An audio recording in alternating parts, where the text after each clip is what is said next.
太溪係補腎嘅，呢個太溪係補腎，係有強腎嘅功效啊！即係喺邊度呢？喺我哋嘅腳眼後邊，腳眼向後少少，即係腳眼到嗰個筋嘅中間。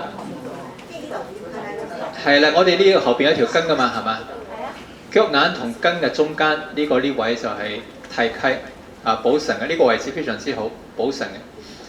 同腎有關嘅咧，譬如失眠啊、健忘啊、遺精啊、陽痿啊、小便嘅問題，即係我頭先講過，腎喺主二便啊嘛，大便、小便嘅問題同腎都係有關係嘅啊。咁啊，佢仲有一個比較好嘅乜嘢呢？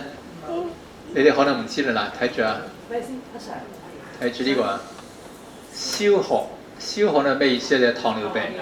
糖尿病就係消渴。中醫講嘅消渴症就係糖尿病，所以對糖尿病都有嗰個輔助治療效果啊，係啦。咁啊，痛風又得喎，痛風又得。所以呢個咧其實都理好多嘢㗎，呢個太溪啊，最主要係補腎，同嗰個湧泉係咪湧泉啊？湧泉同湧泉魚嗰個功效差唔多，因為佢係神經嗰條經過上邊啊嘛。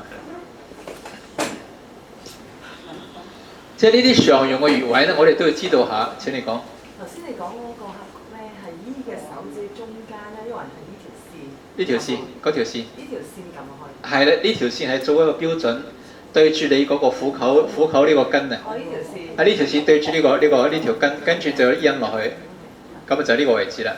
咁啊跟住呢隻手攞過嚟呢邊啊，呢個係最正宗嘅手法係咁樣嘅啦。